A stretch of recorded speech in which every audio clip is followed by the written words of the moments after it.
ओम सूर्य देवं नमस्तुते अस्तु ग्रहणं करुणाकरम् अर्घ्य च फलं संयुक्त गंध माल्यक्षते युतम्। ओम सूर्य देवाय नमः। नमस्कार प्रिय भक्तगणों, स्वागत है आप सभी का आपके अपने चैनल ज्ञान अर्थ में। श्रोताओं, आप सभी का दिन शुभ और मंगलमय हो।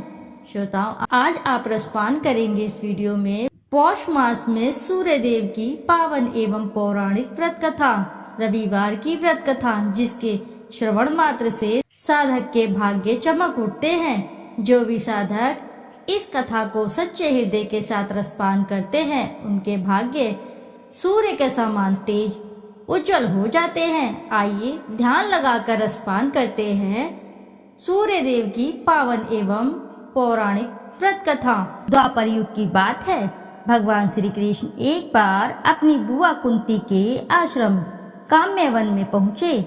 उस समय पांडव लोग वनवास कर रहे थे। भगवान श्री कृष्ण ने कहा, बुआ जी, मैं तुम्हें वनवासी वेश में देखकर दुखी हो जाता हूँ। मुझे सदैव इस बात की चिंता लगी रहती है कि पता नहीं अब दुष्ट दुर्योधन का प्रहार तुम्हारे ऊपर हो जाए। अतएव इस विपत्ति से छुटकारा पाने के लिए तुम भगवान सूर्य नारायण की आराधना करो। भगवान सूर्य ही सब जीवों के नियंता और प्राण हैं। उनके तेज से ही जीवों का उद्धार होता है।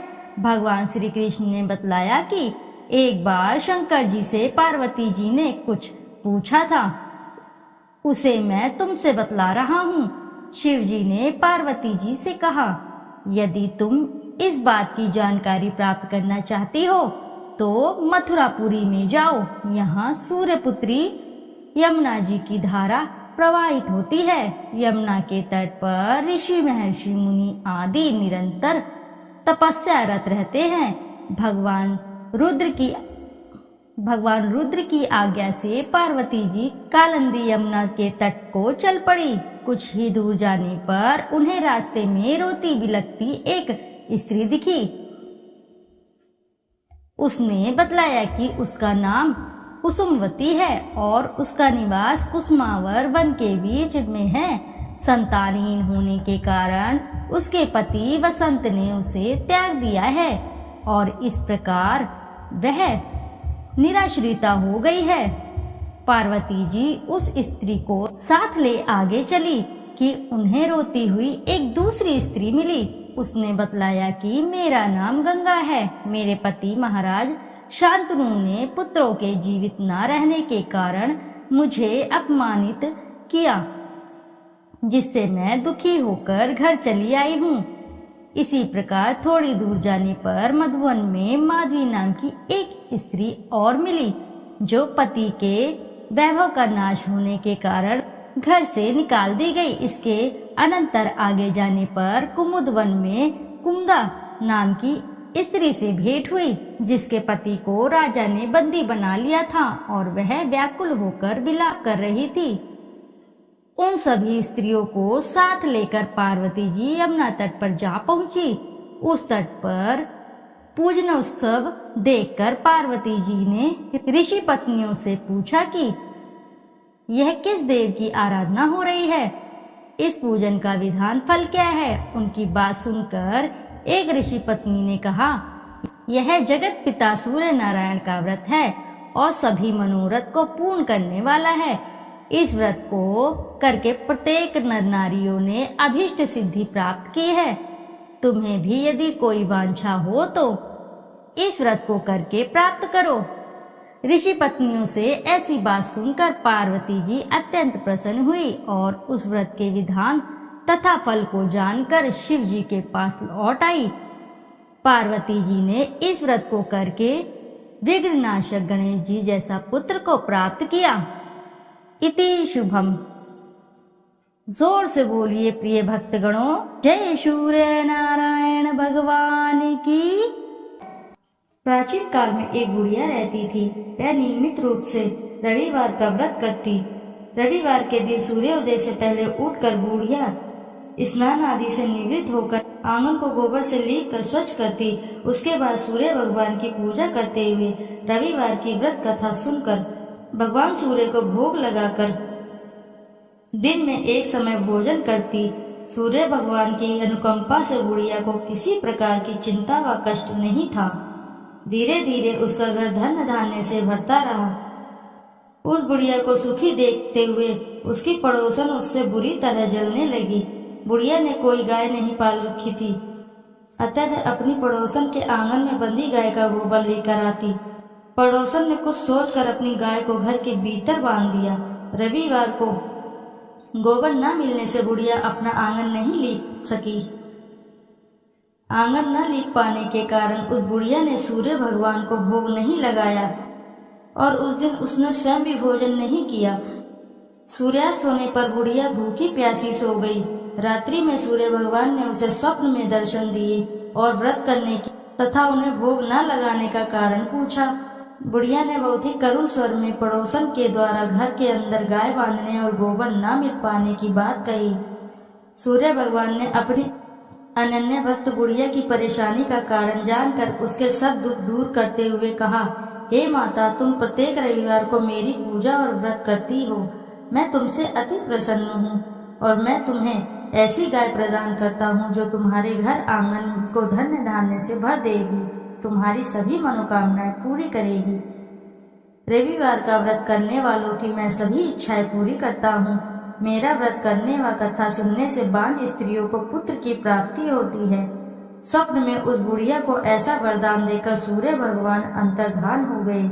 प्रातः काल सूर्योदय से पूर्व उस बुढ़िया की आंख खुली तो वह अपने घर के आंगन में सुंदर गाय और बछड़े को देखकर हैरान हो गई। गाय को आंगन में बांधकर उसने जल्दी से उसे चारा लाकर खिलाया।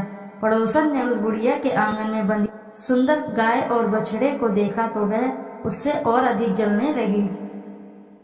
तभी गाय ने सोने का गोबर किया। गोबर को देखते ही पड़ोसन की आंखें फट गई। पड़ोसन ने उस बुढ़िया को आसपास न पाकर तुरंत उस गोबर को उठाया और अपने घर ले गई तथा अपनी गाय का गोबर वहां रख आई। सोने के गोबर से पड़ोसन ने कुछ ही दिनों में धनवान हो गई। गाय प्रतिदिन सूर्योदय से पूर्व सोने का गोबर किया करती थी और बुढ़िया के उठने के पहले पड़ोसन उस गोबर को उठाकर ले जाती थी। बहुत दिनों तक बुढ़िया को सोने का गोबर के बारे में कुछ पता ही नहीं चला। बुढ़िया पहले की तरह हर रविवार को भगवान सूर्य देव का व्रत करती रही और कथा सुनती रही, लेकिन सूर्य भगवान को जब पड़ोसन की चालाकी का पता चला तो उन्होंने तेज आंधी चलाई। आंधी का प्रकोप देखकर बुढ़िया ने गाय को घर के भीतर बांध दिया। सुबह उठकर बुढ़िया ने सोने का गोबर देखा, उसे बहुत आश्चर्य हुआ। उस दिन के बाद बुढ़िया गाय को घर के भीतर ही बांधने लगी। सोने के गोबर से बुढ़िया कुछ ही दिनों में बहुत धनी हो गई। उस बुढ़िया के धनी होने से पड़ोसन बुरी तरह जल भूनकर राख हो गई और उसने अपने पति को समझा बुझाकर उस नगर के राजा के पास भेज दिया। राजा को जब बुढ़िया के पास सोने के गोबर देने वाली गाय के बारे में पता चला तो उसने अपने सैनिक भेजकर बुढ़िया की गाय लाने का आदेश दिया। सैनिक उस बुढ़िया के घर पहुंचे।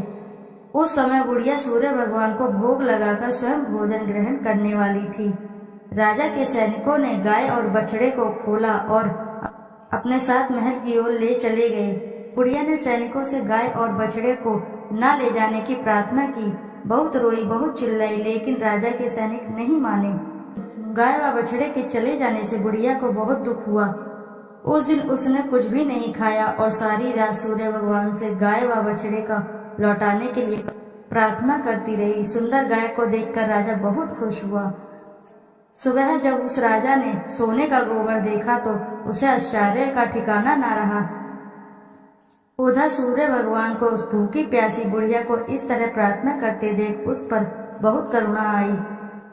उसी रात सूर्य भगवान ने राजा को स्वप्न में कहा, राजन, बुढ़िया की गाय व बछड़ा तुरंत लौटा दो, नहीं तो तुम पर विपत्तियों का पहाड़ टूट पड़ेगा, तुम्हारा महल नष्ट हो जाएगा।